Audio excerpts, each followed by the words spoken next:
Give me a smile. Juno, are you sure we're going the right way? I've never been lost in my life.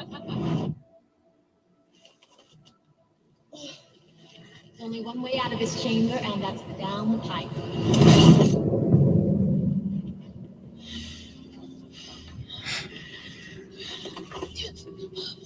Stop! I can't breathe.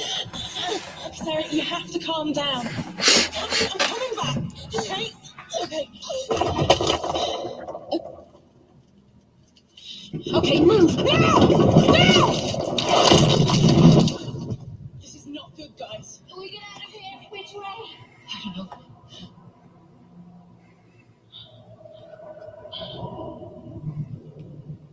Sarah, you saw someone back So there. what? I don't think I saw someone. I saw someone. No, you heard something and you saw what you wanted to see. It's the dark. It plays tricks on people. Please!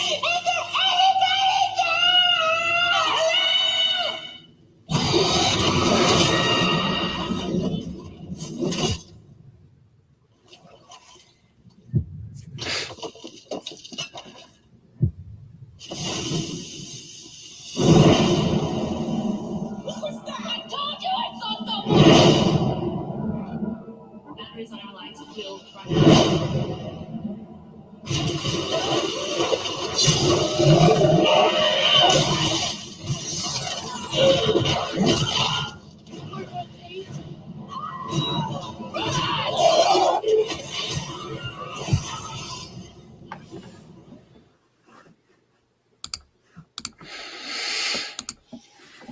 Well, hello everybody.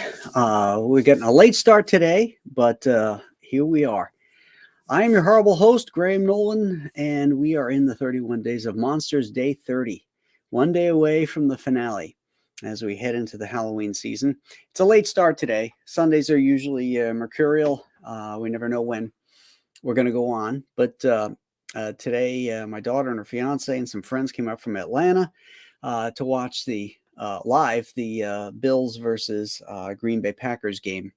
So we've been hanging out and stuff, and they just took off to do a little tailgating and catch the game, which is an 8:20 start. And I figured, you know what, I better get out here and get our show in, because I don't want people to say I missed 31 days. That's just not going to happen here, is it? Today we're talking about 2005's The Descent. We shoehorned this one in place of The Mummy's Tomb. And it is the second of the trapped in a cave type movies, the first one being The Cave.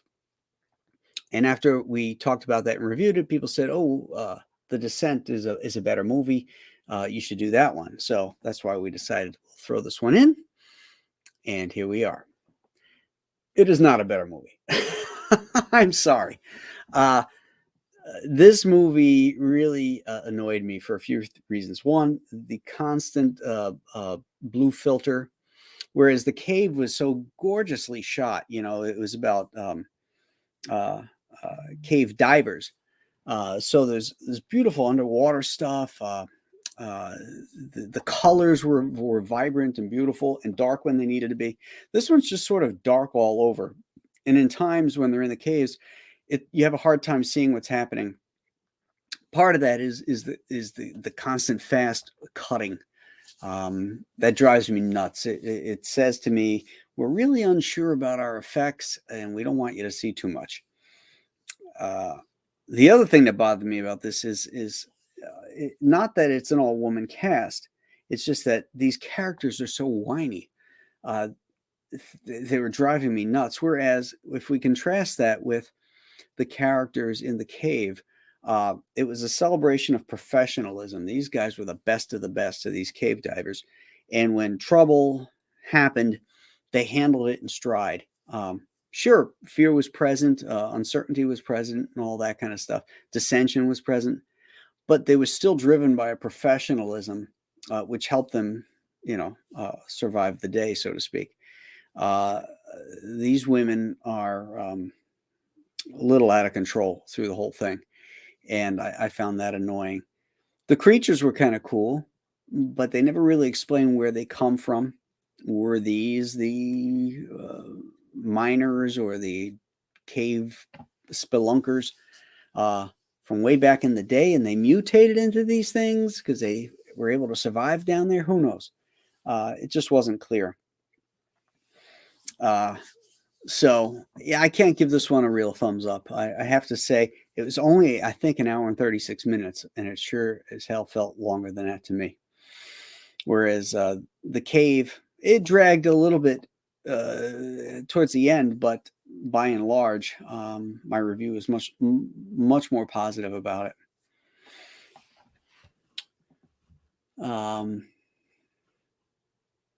Let's see who's here to this afternoon. We got a late start. Let's see if our usual cast of characters has showed up. Dan Genovese is here. He says, good evening. Eric the Guapo says it sounds like his ex. Matt Cisco is here. He says, sup, Graham. Daniel Russell is here. Eric the Guapo, the descent was decent. The descent was decent. H is for Heretic. This 31 days is almost in the books. Great ride. I'm glad you enjoyed it. I thought we had some fun and different ones this year. Rob Fellows. Okay, let's pull up Rob's quote here. Now swear by the sacred gods of Egypt that you will never rest until the last remaining. What? We're doing the descent? Oh. He's playing on the fact that we didn't do the Mummy's Tomb. You know what is really good Trapped in a Cave movie? As Above, So Below. That came out in 2014. All right. Maybe that's next year. Oh, here's a quote from Rob. Take two. We're in the wrong effing cave. Daniel Russell says, silence, woman. And Dennis Shoemate says, beat those Packers tonight. Yeah, buddy. Go Bills. Chris Juliano is here. Excellent. He says he made it. I suspect you have no training tonight, which is good. They actually made a sequel of this? Wow.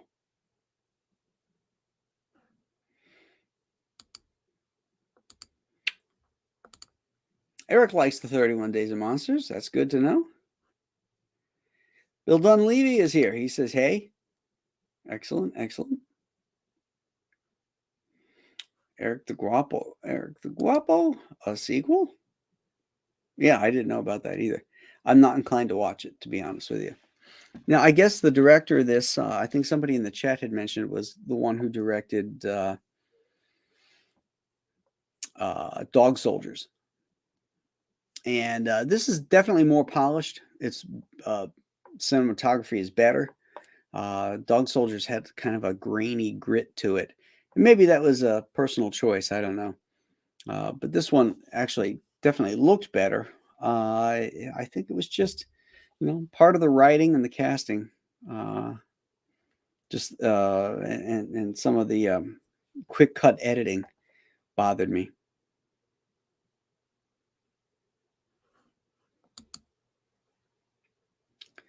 Yes, but the sequel takes its cue from the American ending. I didn't know there were two endings. And which one did I see? I saw it on Amazon. I'm assuming it's the American ending. I don't know.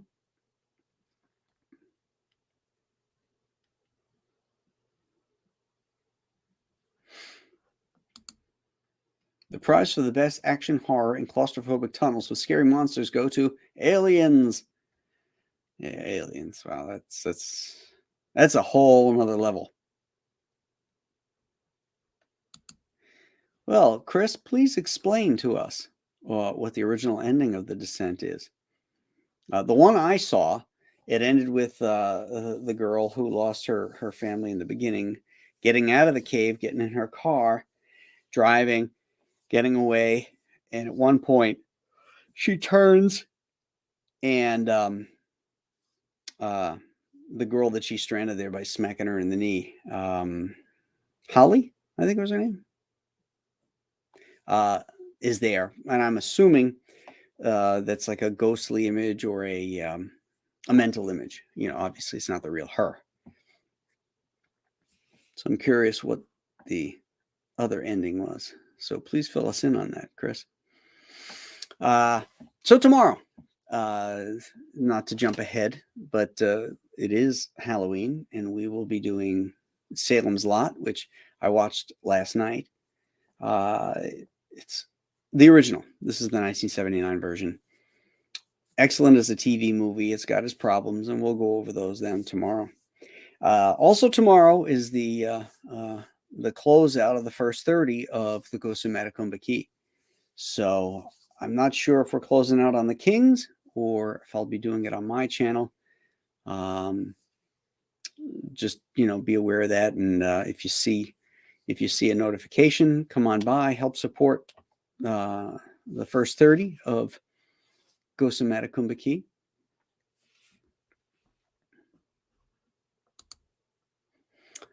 H's for Heretic. My two-fisted manly tails is one town away from me. Post office and their damn Sundays off.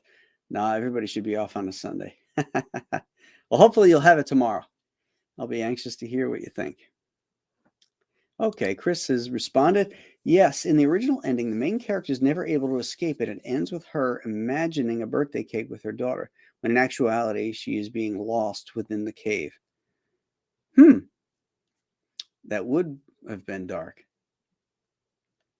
I'm not sure if I like that better. It might be a little bit more impactful. I thought the phony jump scare at the end was cheap. Excuse me. That might have been a better ending, actually. So was that the ending that was shown in British theaters when it came out, or in overseas theaters versus the American? We like happy endings in this country, I guess.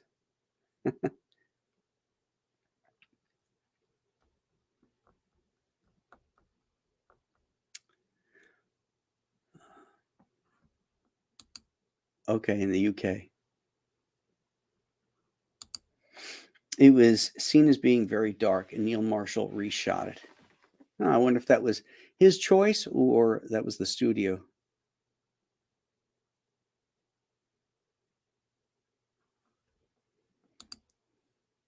She never thinks about her dead husband again after the accident, which she caused by distracting him. Yeah, and I'm not sure, but I kind of got the idea from the beginning, the way the husband was helping the Holly, I think her name is Holly, the Asian girl, out of the raft in the very beginning. It almost seemed, and then she makes a comment like, we all lost somebody in that accident. And I wasn't sure if she was talking about her friendship or with the main character, or if she was talking about some relationship she had on the side with that guy. That's the way it read to me, that she had some type of relationship with that guy. But again, it was very understated if that was the case. Oh, there we go. Okay. So I got that. The husband was having an affair with her friend. Okay.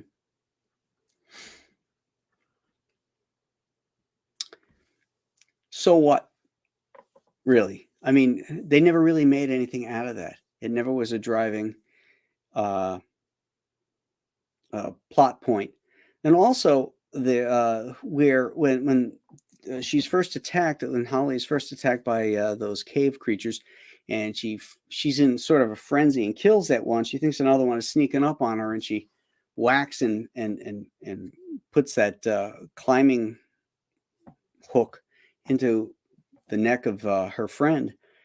Her behavior seemed very odd to me at that point. It was like, what was her motivation to do that after the fact? I mean, it was an accident, obviously, but how she left her and dealt with it seemed very odd to me and didn't seem to have a whole lot of meaning.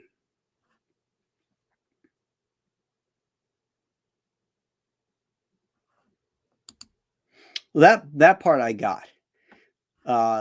Although I don't think I disagree. I don't think that was the rationale for stabbing her in the leg. I think the rationale was she knew that girl left her friend to die because she had told her that Holly not to trust her. She was the one who left her like that. And then she had to put her out of her misery. So if she knew about the affair, that's one thing. But I think the main motivating thing was what happened after the fact, uh, of her friend telling her what Holly did to her.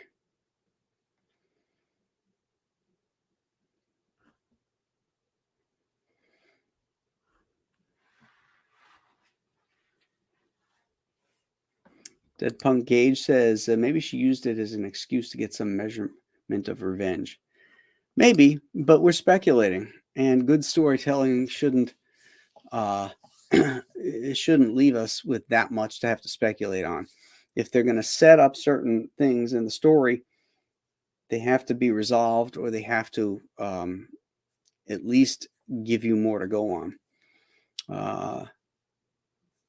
And so that aspect I felt was weak, but they were awful whiny. Oh my God, they were driving me nuts.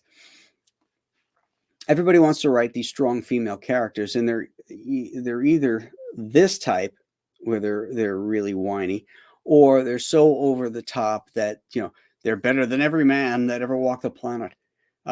It's very rare that you get a character is so well rounded as somebody like Ellen Ripley, who who doesn't start out to be something but becomes something else, and you believe her journey. I wish there were better writers of female characters out there.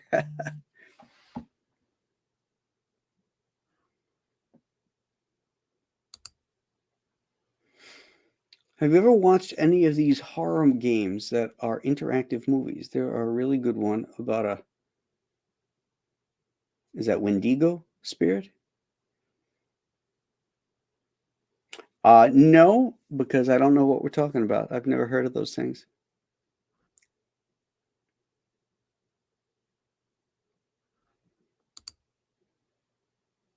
The main character has a lot of pent-up anger, sadness, and loss, and it all comes out near the end, i.e., she was panicking in the beginning, crawling through, but as the film progresses, her personality begins to harden. Mm-hmm. Yeah. She goes on a journey that's going to toughen her up as a survivor. The one girl even said the worst thing that's ever happened to you has already happened.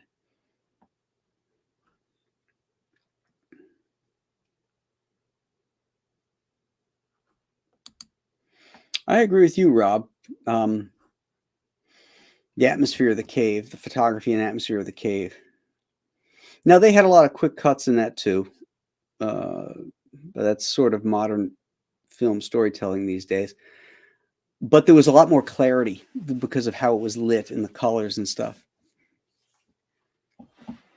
I don't even know what those creatures were. They looked like human beings except for their faces. Sort of like golems, I guess, really. But and they were neat. They were neat looking, but what were they? What was their purpose, and how did they get like that, and what were they doing there? It just seems like they want to do a spelunking movie, and let's throw some monsters in. Okay, maybe we should find out more. Like the other one in the cave, they tell us who the monsters are and how they came to be.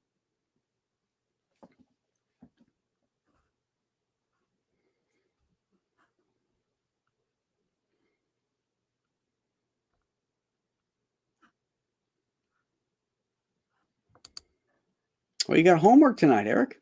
You go see the cave. We did that one last week or earlier this week. Can't remember. I liked it. I gave it a solid thumbs up. It was one of those. It's like a PG-13 rating, so they have to rely on more suspense. This fell into the gore category in places, and even that was just like can't really tell what's going on.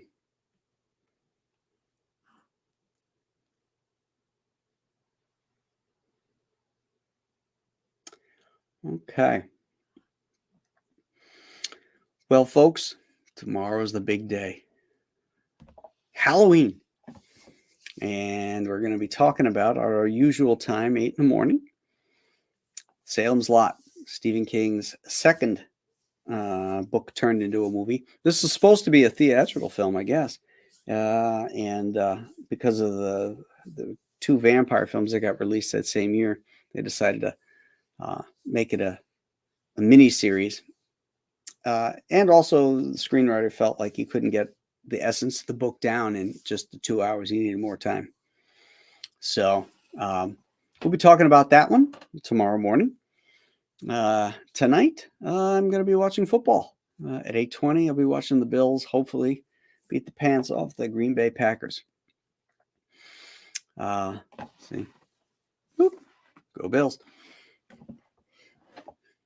And also tomorrow's going to be a very busy day. I'm going to be up late as we're going to be closing out the Ghost of Matacumba Keys first 30 days.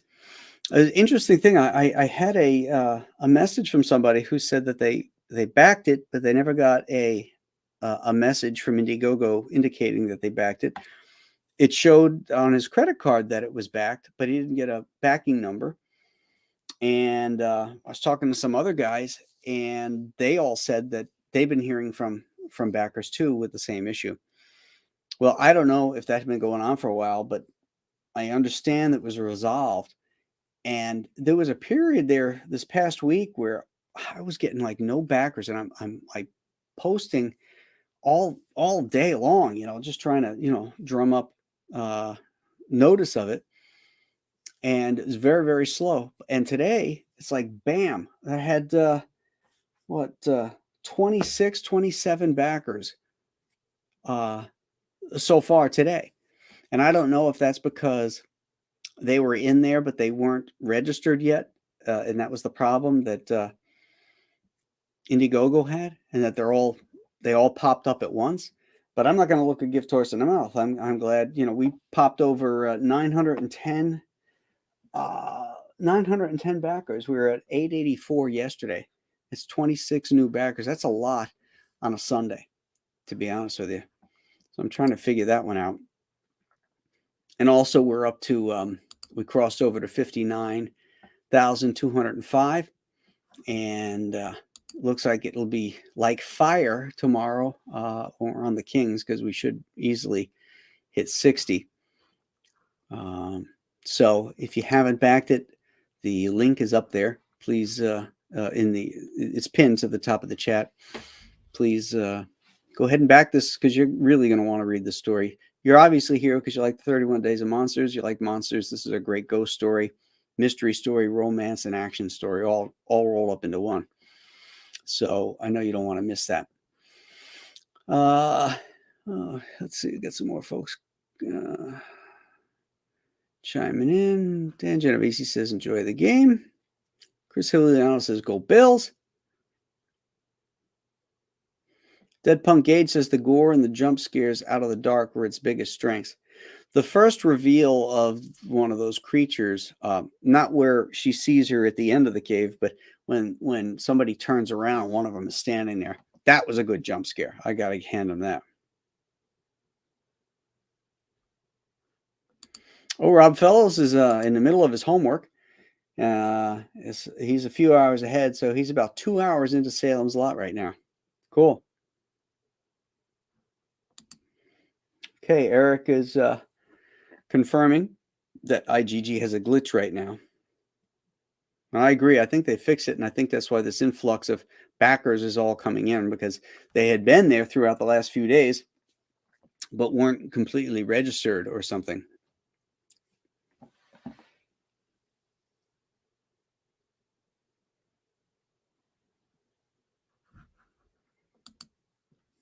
Critical Drinker had podcasts with Neil Marshall, and Neil's vague explanation of creatures was they are kind of cavemen that never came out and evolved. Okay. Not clear. All right. Rob says his giant-sized two-fisted manly tales has landed in London on Friday. Not long now. What an exciting time of year. Well, that's great, buddy. I hope you enjoy that. Hope you guys have seen the little video we took in the fulfillment center after we finished the last packages. It's pretty humorous with Julie in it. Dead Pun Cage is watching Gavin because Sell Me Frankenstein right now. What a great night to do it. That's awesome.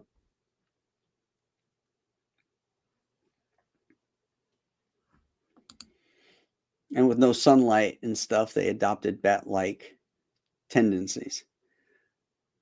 Yeah, I think they made that sort of clear. They used echolocation and they were blind.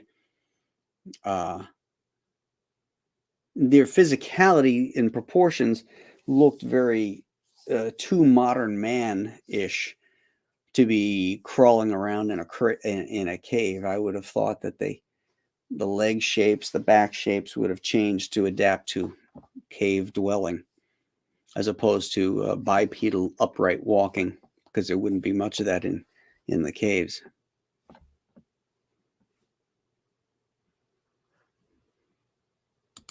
Oh, Eric backed Shane's Inglorious Rex 2 today a few times and got numbers each time. Good.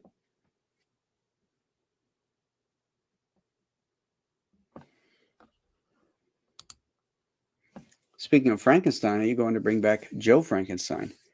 The answer to that is a 100% yes on that.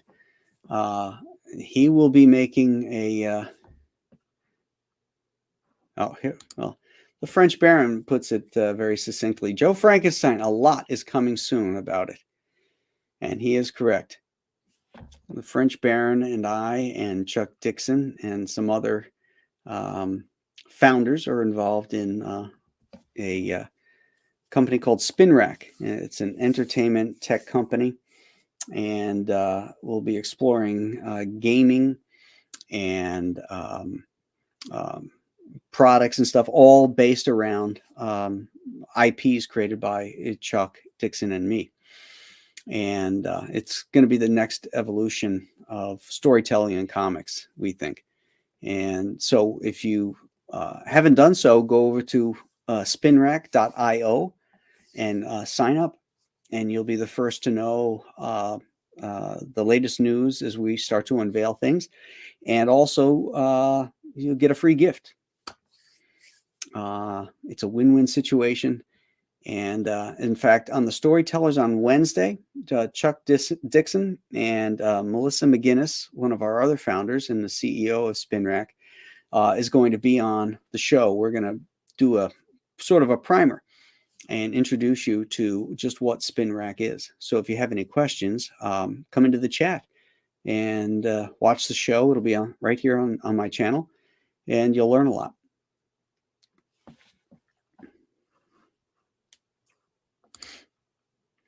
Is it after Matacumba Key? Joe Frankenstein is the question.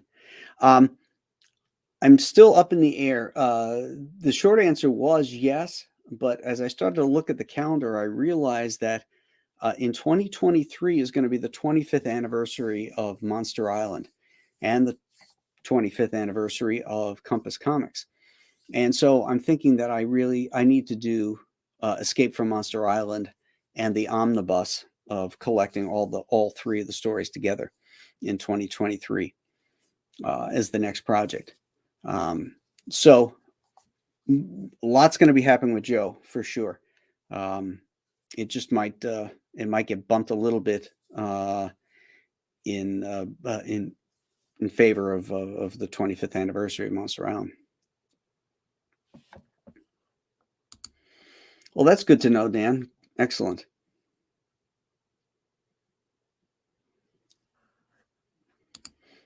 Comics 3.0. That's what SpinRack is. Yeah, it's all one word, SpinRack, just like the spin rack, like a comic book spin rack. Oh, Dan Genovese says, Monster Island Omnibus, I'm in. Here's what I'm going to do. I'm going to do a hardcover collecting Monster Island, Return to Monster Island, and in the hardcover will also be Escape from Monster Island. And if you have other iterations, of Monster Island or Return to Monster Island. I will also do a perfect bound comic version of Escape from Monster Island, so you can get just the comic version, or you could get the hardcover that has all of them together. That's the plan for the Monster Island books, and I think that'll be really cool. And I'm going to do a special commemorative coin for it as well, larger than the Series 1 cards, to really celebrate that 25th anniversary. Excellent. Eric just signed up for Spin Rack. Wonderful. Well, I wasn't going to say anything, but if the French Baron puts it in here, Joe Frankenstein the movie, 2 years away. So exciting. There you go, folks. You heard it here first. There is a screenplay being developed for Joe Frankenstein as we speak.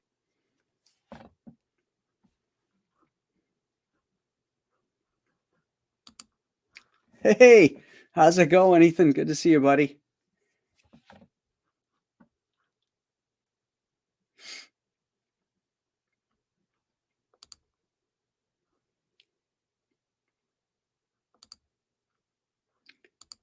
Eric says, I hope the Shinu and Alien Animal get a hardcover sometime down the road. Definitely. I'm thinking that we'll do like, since we're calling the Series 1, as I'm branding it with the collectible coins, we'll do a hardcover that'll connect the Shinu, Alien Alamo, and the Ghost of Metacumba Key, because that's Series 1. So that would be a nice hardcover collection. Then we're going to have the Monster Island collection, which is going to collect all those. And then we're going to do a Joe Frankenstein collection as well. I'm going to reprint all the original Joe Frankensteins under the Compass Comics banner. And then we're also going to do new installments of Joe going forward. And then those will be bundled together. So, you've got the horror stuff, you get the Monster Island, you got the Joe Frankenstein. It's 3 separate things, but they're all connected.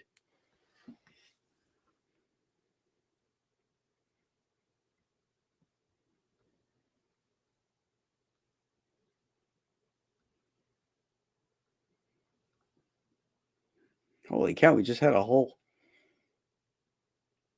ton of folks come in over here.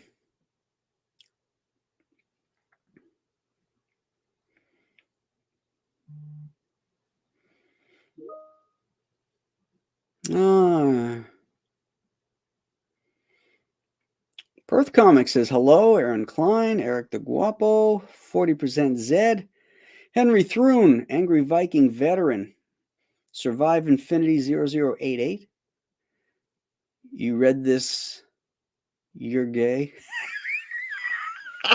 You read this, you're gay. That's pretty funny.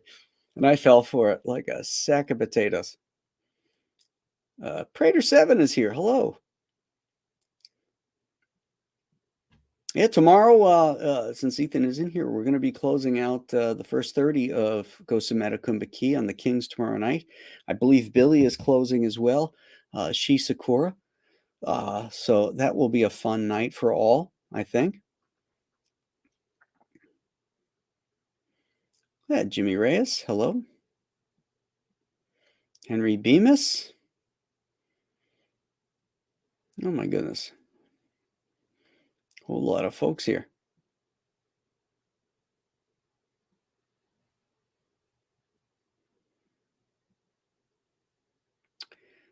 Okay.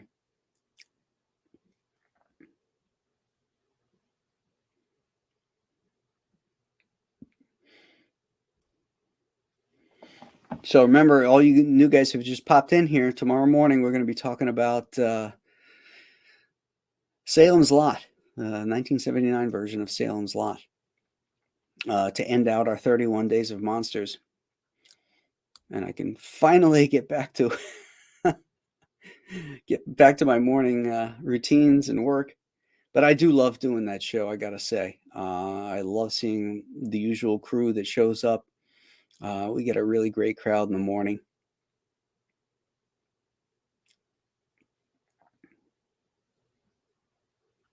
I feel like I've been photobombed. Did Ethan tell everybody on his show to come on over here? That's what it feels like, because nobody's saying anything. They're all just saying hi. So hi. Hello to everybody. Well, this one was different. You special.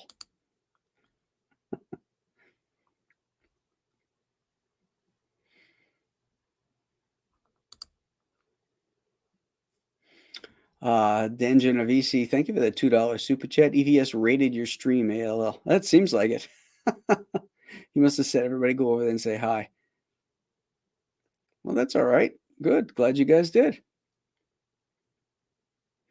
And if any of you guys that are in here saying hi haven't backed to the Ghost of Matacumba Key, please do so. We're going to be closing out the first 30 tomorrow. The link is pinned to the top of the chat. And I think we got to probably just show a little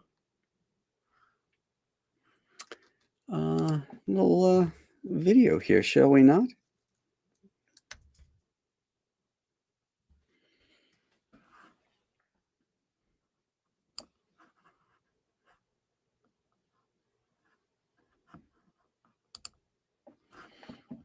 Yeah, so here's the campaign. We really picked up a lot of backers today, as I said. I think Indiegogo fixed its stuff. We're up at 910, 59,205 last time I checked. Let me just roll it over here and see if that's changed. Okay, it hasn't.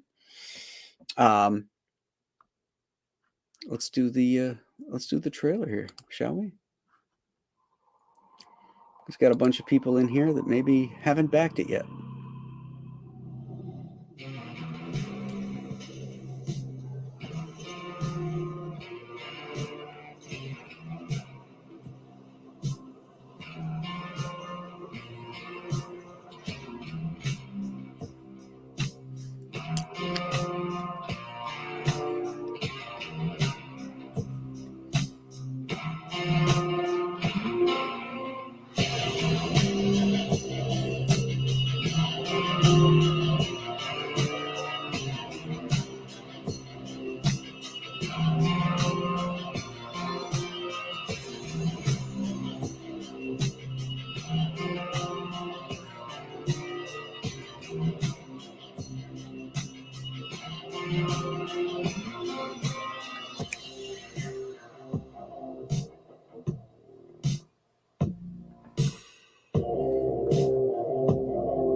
There we go. If you guys haven't backed that, please do so. Got a bunch of cool stuff. The Nolan cover package. It's got the original cover, which is this one here, done by me. And let me get rid of that. Hold on a second. 200-watt studio. Me and Kelsey Shannon. The EC Comics version, which is all me. Then we have the Creature Features version, which is going to have this is going to be glow in the dark, the logo, which is going to be really hot. Then we've got the Kelly Jones embossed cover. So the logos and this creature here is all going to be embossed. That's going to be awesome. Got some great shirts here. Great swag. And I've got 2 commission levels too. One is traditional, like I've had in other campaigns. I don't do commissions outside of the campaigns anymore. I'm focusing on my publishing line and creating new IPs and stuff like that, and not doing commissions. So I put them up during these things to offer art collectors an opportunity. And so you have your traditional corporate comics one, which is, Marvel DC characters, traditional 11 by 17. And then I have a Compass Comics one, which is half price. That would be any of my characters that you would want as a commission, whether it be Alien Alamo, Monster Island, the Chenoo, Ghost of Metacumba Key, Joe Frankenstein, those type of things. And it's the same quality, same cover level type stuff, 11 by 17 pen and ink, and those are only $7.50. Because I'm just anxious to draw my characters and not DC and Marvels.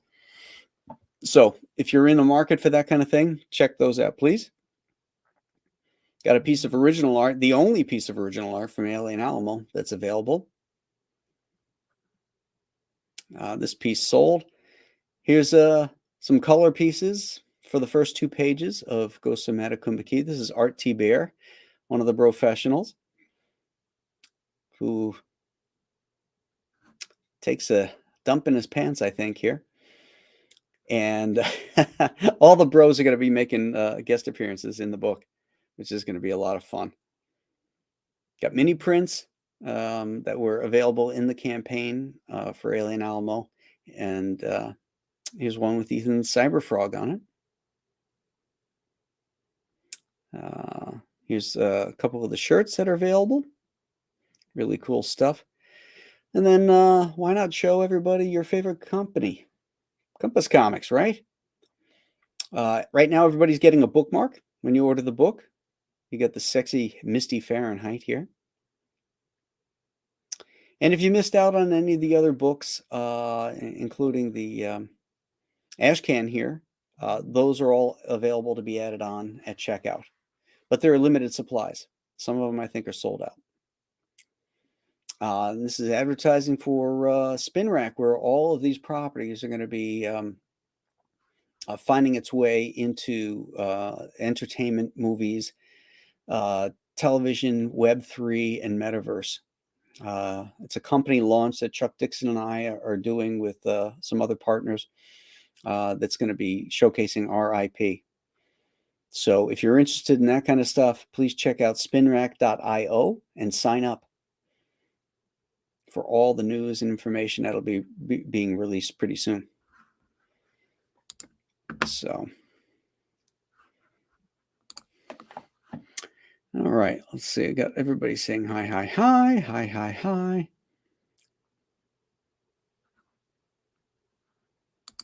Oh, Barb Rogers, Little Miss Sunburn. Thank you for that $3 Canadian super sticker. Much appreciated.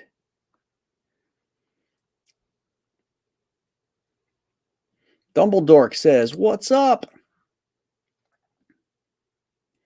Prices in Biden's America." That's what's up.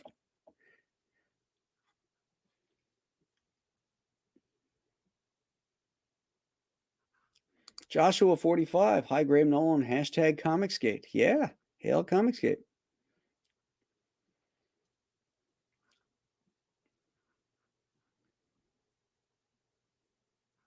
And hail Shane and Inglorious Rex 2, which launched today. I have a feeling Shane's going to kill it, that he is going to break a record, a launch day record with this sequel of his. Write it down. I'm saying it here. Oh, Randy Siplin. He got the Manly package today, which really sounds dirty when I say it like that, the Manly package. But he got Two-Fisted Manly Tales. Awesome.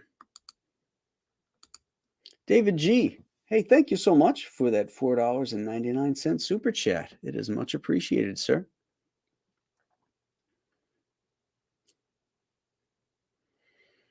And the bots are here.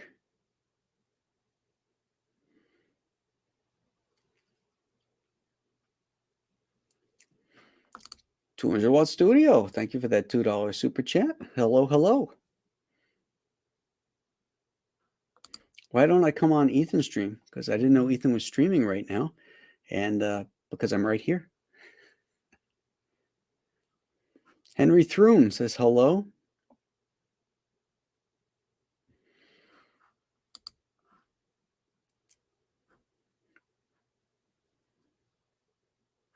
John Porton, thank you so much for backing it. It is much appreciated.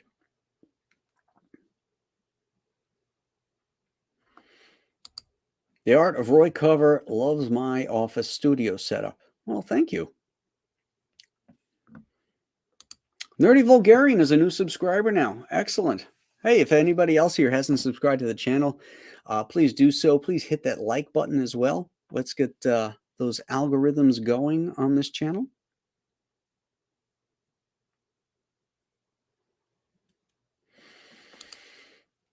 The only thing I didn't like about your campaigns is I couldn't put them on my shelf. Sounds like that's about to be rectified. Well, if you're talking about hardcovers, well, Two-Fisted Manly Tales is a hardcover that could go on a shelf. And the other ones, quite frankly, are perfect bound with stuff on the spine as well. They could certainly go on a shelf. Maybe not, wouldn't stick out quite as much as a hardcover book, but yeah, more of those are coming for sure. Let's go Buffalo, Bills Mafia. You ready for the game, Graham? I am. Got an hour and 15 minutes before kickoff? One slick dude. Is this going to go another 30 days or is this it? It will not go another 30 days. It will go maybe 15 days. I subscribe to the idea that 45 days is the sweet spot on a campaign, not 60. I believe, and the research shows that 60 days tend to be white noise after a certain point. So we'll go another 15.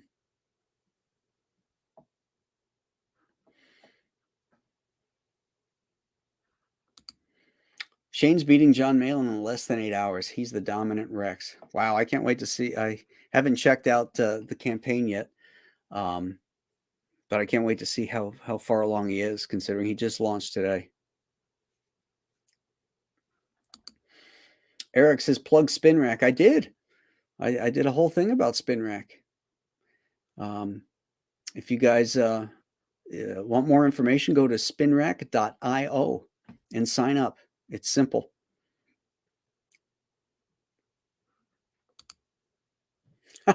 I've seen those videos.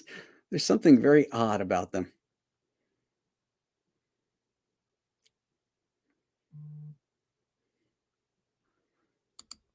Well, thank you, sir. Eric enjoyed the ash can, a peek at my creative process. Thank you.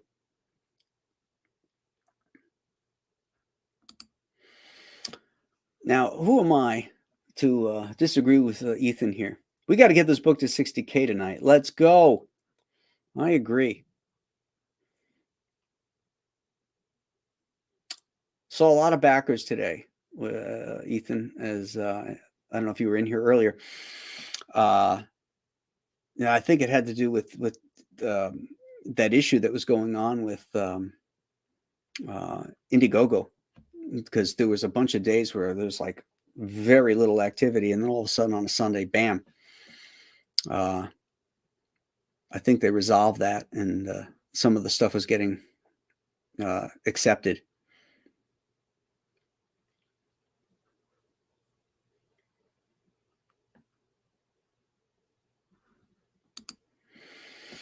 %, Zed says, when you're done your monster review, pop in on Ethan's stream. He's doing a promotion marathon today. Excellent. Okay, I will do that.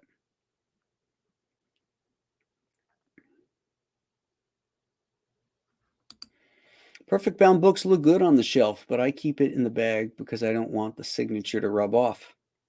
That's a point.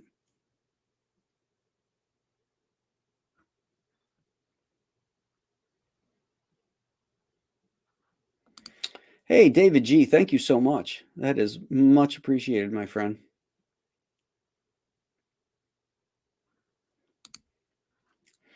Yeah, I don't know if I want to see a pumpkin between those skinny pins.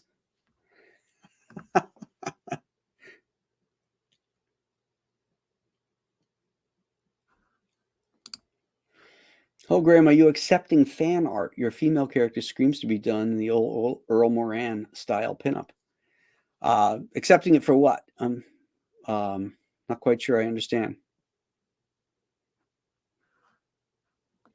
Never seen a football game. Oh, my goodness. Well, I live in Buffalo Bills country, and we finally got a really good team this year, so.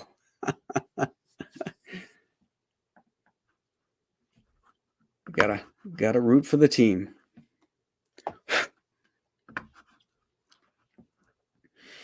Okay, my friends, I think that'll wrap it up here. Let's see if we pick up any backers while we were pitching and talking. Let's see here. All right, we're at 59, 205, 910 backers. Oh, we picked up 6 new backers, and we're at 59, 420. That's awesome. You guys are great, and Ethan is great. And if he sent you guys over, it is much appreciated. He is doing yeoman's work for Comicsgate. There's no two ways about it. Very generous man who is pushing the brands, as it were.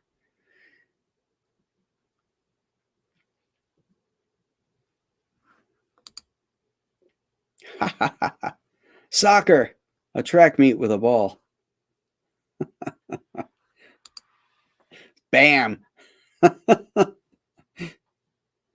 That's funny.